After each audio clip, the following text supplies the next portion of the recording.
Kristus. Selamat malam untuk kita semua. Selamat malam. Puji serta syukur kita panjatkan kehadirat Tuhan Yang Maha Kuasa atas segala berkat-Nya sehingga kita semua berkumpul di sini guna untuk melakukan kegiatan katekesi bersama. Dan tema katekesi kita kali ini yaitu peran katekis dalam mengatasi korupsi. Tentu kita semua dipanggil untuk bisa menjadi teladan yang baik di tengah masyarakat. Apalagi konteksnya kita sekarang sebagai calon katekis. Bagaimana kita bisa mengamalkan ajaran Tuhan kepada masyarakat untuk bisa memberikan pencerahan kepada masyarakat yang selalu berniat atau melakukan sesuatu, salah satunya itu berniat untuk korupsi. Untuk itu diawali katekesi kita pada malam hari ini dengan membawakan lagu pembuka. Hidup ini adalah kesempatan. Hidup ini untuk melayani Tuhan. Jangan sia-siakan waktu yang Tuhan beri. Hidup ini sudah jadi berkat. Oh Tuhan, pakailah hidupku selagi aku masih kuat. Bila saatnya nanti ku tak berdaya lagi, hidup ini sudah jadi berkat. Dalam nama Bapa, Dalam nama Bapa dan Putra dan Roh Kudus. semoga Tuhan beserta kita. Sekarang dan selama-lamanya. Marilah berdoa. Bapa yang Maha Baik, kami bersyukur kepadamu karena Engkau selalu menyertai dan menolong kami dari pagi sehingga pada malam hari ini. Dan pada malam ini Tuhan, kami semua berkumpul di tempat ini guna untuk melakukan kegiatan katekesi bersama dengan tema peran katekis dalam mengatasi korupsi. Ya Tuhan, semoga melalui katekesi ini iman kami selalu dikokohkan dengan cinta-Mu dan penyertaan kepada kami. Semoga melalui katekesi ini juga iman kami semakin bertumbuh dan kami semakin dekat dengan Engkau. Amin. Oke, baik, saudara-saudara terkasih dalam Kristus, marilah kita mendengarkan atau melihat dan menalami situasi hidup konkret seputaran cerita. Dan saya akan membacakan ceritanya, mohon untuk mendengarkan baik-baik. Judulnya, Bayangan di Balik Kemakmuran. Di kota pesisir bernama Teluk Harapan, pembangunan pas-pesat terjadi. Gedung-gedung pencakar langit menculang, jalan raya beraspal mulus, dan pelabuhan baru yang megah menjadi kebanggaan warga. Namun, di balik gemerlang kemakmuran itu, bayangan korupsi membayangi Pak Usman, seorang penjabat berpengaruh di Teluk Harapan. Dia dikenal sebagai seorang yang dermawan, sering menyumbang untuk masjid dan panti asuhan, serta aktif dalam kegiatan sosial. Citranya yang begitu bersih membuatnya disegani dan dipercayai masyarakat. Namun, di balik kebaikannya, ia membangun kerajaan korupsinya. Proyek pembangunan pelabuhan menjadi ladang uangnya. Ia bermain mata dengan kontraktor, menerima suap besar untuk memenangkan tender, dan mengelembungkan anggaran material bangunan berkualitas rendah digunakan. Sementara selisih harga mengalir ke rekening pribadinya di luar negeri. Ibu Aminah, seorang nelayan sederhana, merasakan dampaknya. Rumahnya yang berada di tepi pantai terancam tergusur karena pembangunan pelabuhan yang tidak memperhatikan kesejahteraan warga. Ia mencoba mengajukan protes, namun suaranya tenggelam di tengah hiruk-pikuk pembangunan dan pengaruh Pak Usman. Seorang jurnalis muda bernama Rani mulai mencium kejanggalan. Ia menyelidiki proyek pelabuhan, mengumpulkan bukti-bukti dan menghadapi berbagai rintangan. Ia diancam, diintimidasi, bahkan nyaris mengalami kecelakaan. Namun Rani tidak menyerah. Ia terdorong oleh rasa keadilan dan tanggung jawab sebagai jurnalis. Rani akhirnya berhasil mengungkap skandal korupsi Pak Usman. Bukti-bukti yang ia kumpulkan dipublikasikan menggemparkan Teluk Harapan. Pak Usman ditangkap dan diproses hukum pun bergulir. Meskipun keadilan ditegakkan, Teluk Harapan tetap harus menghadapi konsekuensi dari korupsi yang telah terjadi. Kerusakan lingkungan, ketidakadilan sosial, dan hilangnya kepercayaan masyarakat menjadi beban yang harus dipikul. Namun, cerita ini juga menjadi titik balik. Warga Teluk Harapan mulai lebih kritis dan berani bersuara. Mereka belajar untuk tidak terbuai oleh ilusi kemakmuran semua dan bersama-sama membangun kembali kepercayaan dan transparansi di kota mereka. Oke, baik saudara-saudara yang kasih dalam Kristus. Apakah ceritanya sudah jelas? Sudah jelas. Oke, baik. Di sini saya akan menyiapkan beberapa pertanyaan penutup. Nah, pertanyaan yang pertama, kira-kira hal apakah yang menarik dari cerita yang barusan kita dengarkan? Oke, saudara, silakan. Baik, terima kasih atas kesempatan yang kepada saya. Berdasarkan dari cerita tadi, ada hal-hal yang menarik yang kita temukan dalam cerita tersebut, yang dimana ada seorang jurnalis muda yang bernama Riani yang sudah berjuang. Dia sudah rela berkorban untuk mengumpulkan bukti-bukti kelicikan yang dilakukan oleh para pejabat terkait dengan kasus korupsi dalam proyek membuat pelabuhan. Walaupun banyak tantangan yang dihadapi oleh Riani, tetapi dia tetap berani untuk mengumpulkan bukti-bukti supaya para pelaku ini dapat diproses dalam hukum. Terima kasih kepada saudara Pipin yang sudah menjawab. Baik, dari saudara Pipin tadi hal yang menarik dari cerita ini tadi bahwa dia lebih terpaku kepada seorang Rani, yang dimana dia jurnalis muda. Dia berani menegakkan keadilan demi kemakmuran suatu desa tersebut. Dia tidak ingin desanya tertindas hanya karena satu orang, yaitu Pak Usman. Makanya dia berani bersuara untuk bisa mengumpulkan bukti bagaimana bukti itu diserahkan kepada pihak penegak hukum sehingga Pak Usman ini ditangkap dan bisa dipidanakan di penjara. Mungkin ada lagi? Oke, saudara silakan. Oke, baik, terima kasih atas kesempatannya.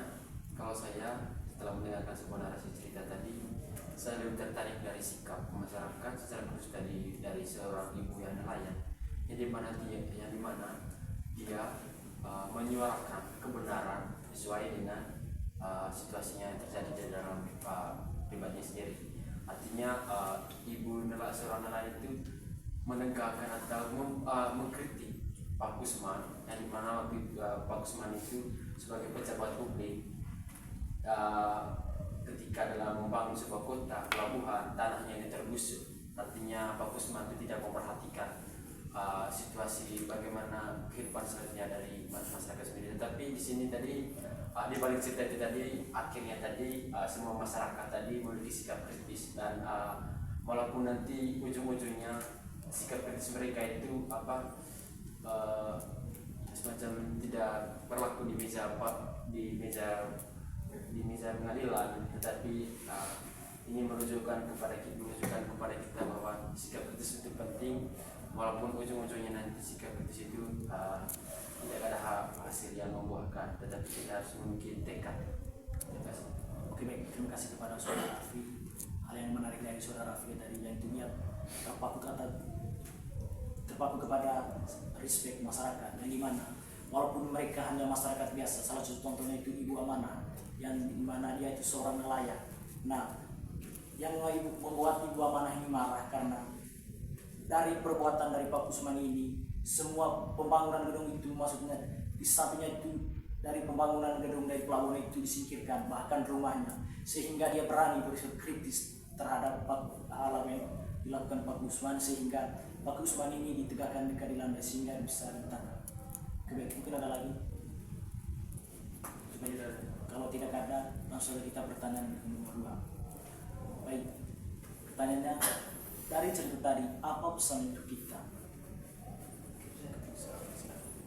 kasih kepada Yandi dari ceritanya sangat menarik. Sebagai ini juga penting kita ketahui bahwa kita ini hadir dengan latar belakang yang berbeda, dengan situasi politik yang sangat berbeda. Itu di sini dari cerita ini sangat menggambarkan itu yang terjadi di masyarakat kita sekitar ini.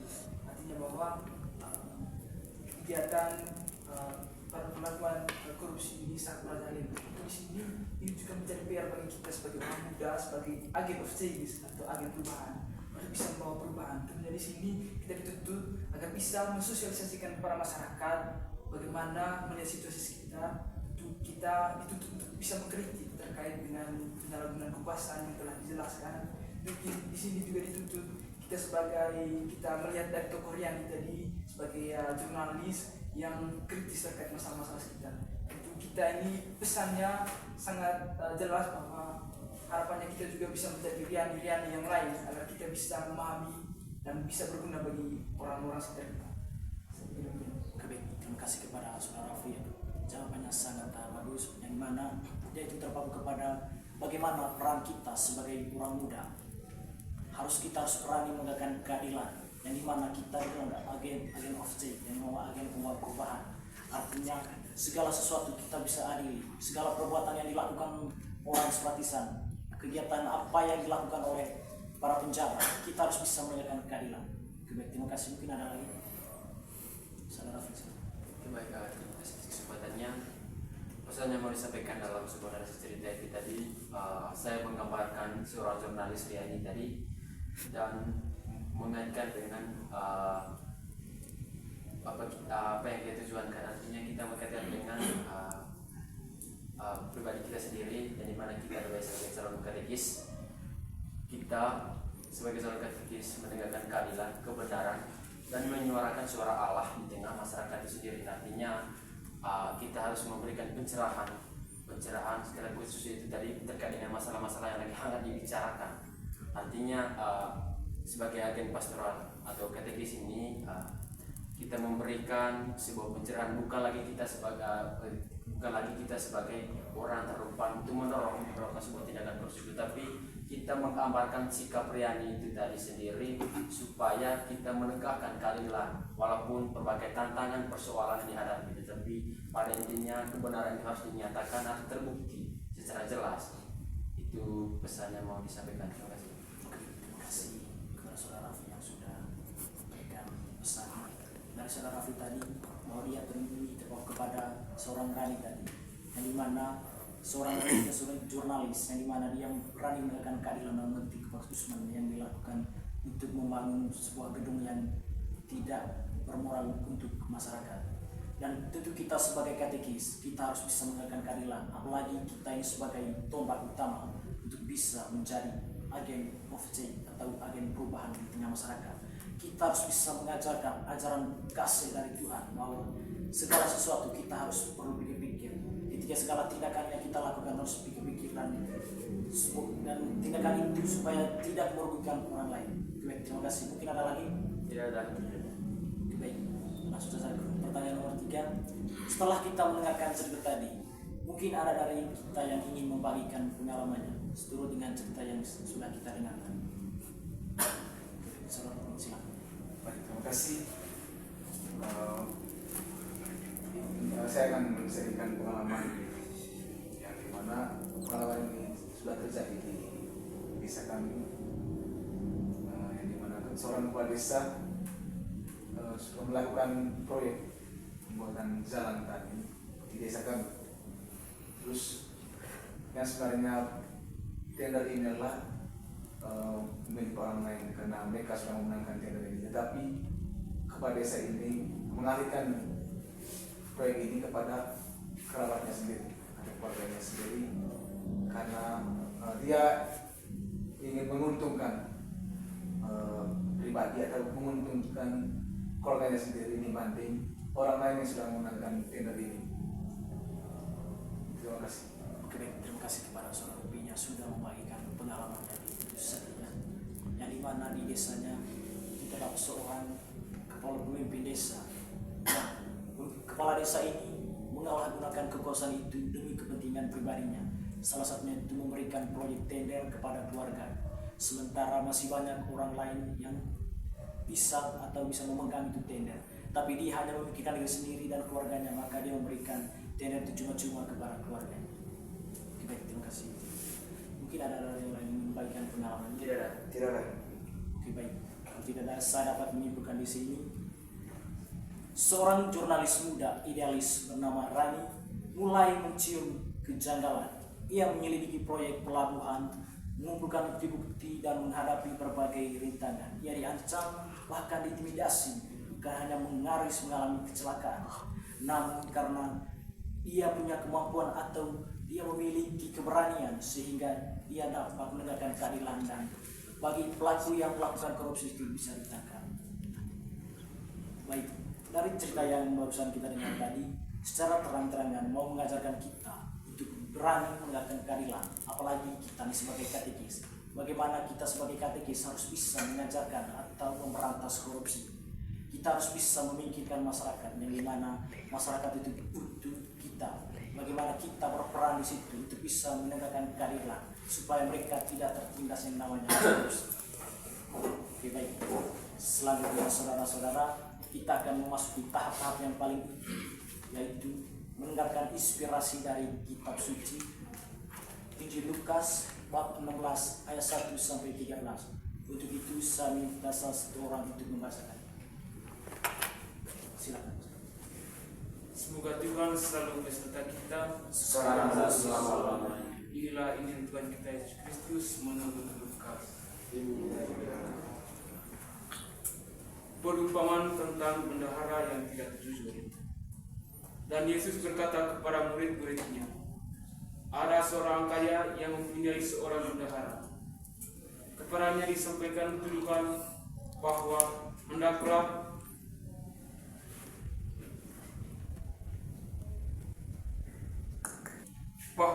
bendahara itu menghaburkan miliknya. Lalu ia memanggil bendahara itu dan berkata kepadanya, apakah yang kudengar tentang engkau? Berilah pertanggungan jawab atas urusanmu, sebab engkau tidak boleh lagi bekerja sebagai bendahara. Kata bendahara itu di dalam hatinya, apakah yang harus aku perbuat? Tuanku memecat aku dari jabatanku sebagai bendahara. Mencakul aku tidak dapat mengemis aku malu.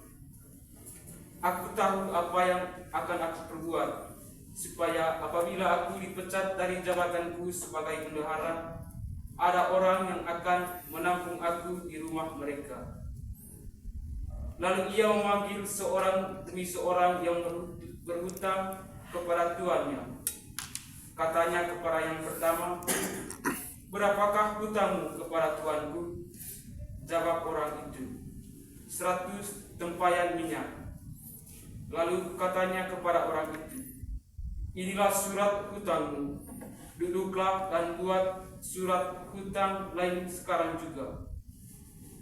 50 tempayan. Kemudian berkata kepada yang kedua, dan berapakah hutangmu? Jawab orang itu, 100 pikul gandum. Katanya kepada orang itu, inilah surat hutangmu, buatlah surat hutang lain, 80 pikul.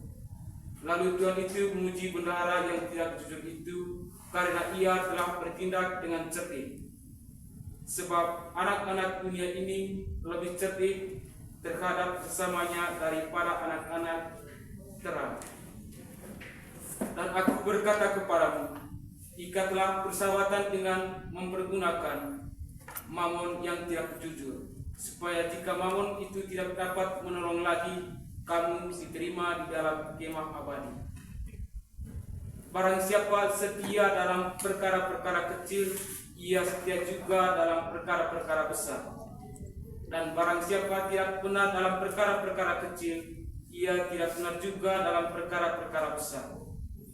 Jadi, jikalau kamu tidak setia dalam hal mamon yang tidak jujur, siapakah yang akan mempercayakan kepadamu harta yang sesungguhnya?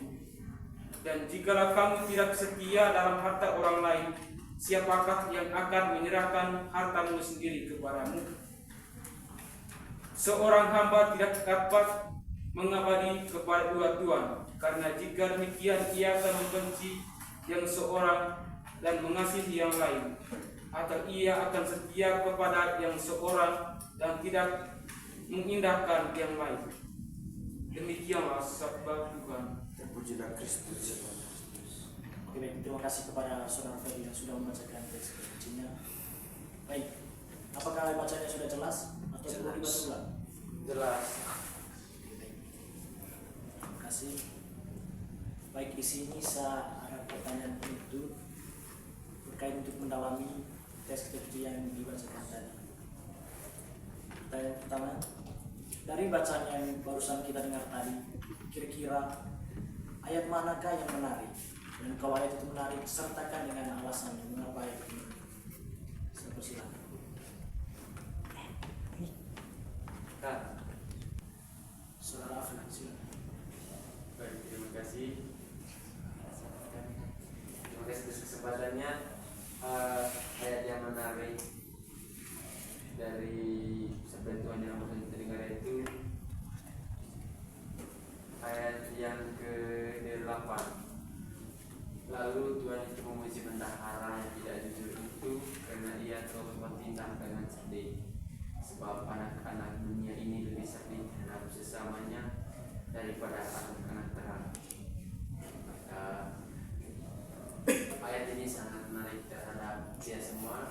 Tentu sangat menginspirasi karena tidak dimana tadi ceritakan bahwa dalam kehidupan sehari-hari kita lebih sering menipu terhadap sesama dibandingkan dengan banyak orang atau orang asing. Artinya sekerap pun itu pun kita sering menipu hal-hal tidak tujuan, hal-hal kecil. Mulai dari segi kata-kata, perbuatan, itulah yang membuat kita ketidakjujuran. Di sini juga dia diterang secara betul-betul menerangkan dia juga orang-orang menipu itu juga lebih takut akan anak-anak yang lebih terang. Artinya kemungkinan besar anak-anak yang lebih terang itu anak-anak yang selalu anak-anak yang bersikap religiusnya tinggi. Artinya dia memiliki pembawaan diri yang sangat tinggi, baik terhadap diri sendiri maupun terhadap teman-teman. Mungkin itu saja dari saya. Terima kasih. Oke, baik. Terima kasih kepada saudara Afri. Dari saudara Afri tadi, ayat yang menarik tadi itu ayat 8. Lalu Tuhan bendahara yang tidak jujur. Nah, untuk kita, untuk konsep kita, apalagi kita sebagai anak muda, pastikan kita sering menipu orang lain. Salah satunya itu misalnya salah satunya itu orang tua. Maksudnya menipu orang tua yang dimana uang yang seharusnya dibutuhkan untuk keperluan yang penting, tapi malah kita menipu dengan keperluan yang lain. Oke, baik. Mungkin ada yang lain. Ya, kelas kedua. Oke, baik.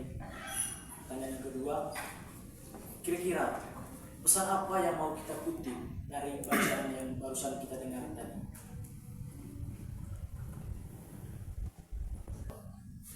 Oke, baik. Saudara Juni, silakan. Terima kasih. Pesan yang diambil dari kitab Injil Lukas tadi yaitu ada kata yang diungkapkan di sini tadi, yaitu setialah dalam hal yang kecil, maka begitu juga setialah dalam hal yang besar. Nah, pesan yang menarik, pesan untuk kita yaitu kita sebagai guru katekis harus setia kepada hal-hal yang kecil, jangan abaikan. Nah, yang kedua itu kita harus bersikap jujur. Oke, baik. Terima kasih kepada saudara Joni. Oke, baik. Di sini saya akan menjelaskan kesimpulan. Kesimpulan dari Lukas bab 6 ayat 1-13 menekankan pentingnya kejujuran, kesetiaan dan penggunaan bijaksana kekayaan.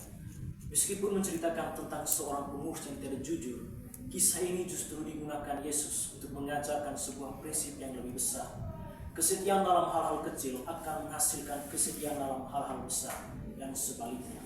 Yesus memperingatkan bahwa kekayaan duniawi bersifat sementara dan tidak boleh menjadi fokus utama hidup. Sebaliknya, kita harus menggunakannya dengan bijaksana, bersikap adil dan bertanggung jawab, serta mempersiapkan diri untuk kehidupan kekal dan menjadi setia kepada Allah. Kecerdikan duniawi yang hanya mementingkan diri sendiri tidak akan memberikan kepuasan abadi. Hanya melalui kesetiaan dan integritaslah kita dapat memperoleh berkah sejati. Oke, baik. Terima kasih atas partisipasi dari saudara-saudara yang telah mengikuti kegiatan katekesi ini sama-sama. Oke, baik, di sini saya berupa menawarkan tawaran asyik atau rencana tindak lanjut sebagai bukti tanggung jawab kita berkaitan dengan kegiatan katekesi yang kita lakukan pada malam hari ini. Dari sini mungkin ada teman yang ingin menawarkan atau ide atau gagasannya untuk rencana tindak lanjut hal itu ke depan. Silakan.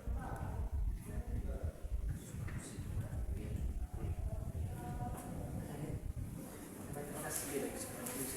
Jadi saya sepertinya kita harus lakukan itu adalah berdasarkan yang sudah dijelaskan dari cerita tadi, menjelaskan isinya bahwa kita dituntut bisa menjaga keadilan di tengah masyarakat kita. Terima kasih kepada saudara Raffi yang sudah membagikan aksi konkretnya. Mungkin ada dari yang lain. Oke, baik. Kalau tidak kata, apakah kita setuju berkaitan dengan tawaran yang sudah diberikan dari saudara Raffi tadi? Setuju. Sepakat. Oke, kalau kita setuju, marilah kita berdoa.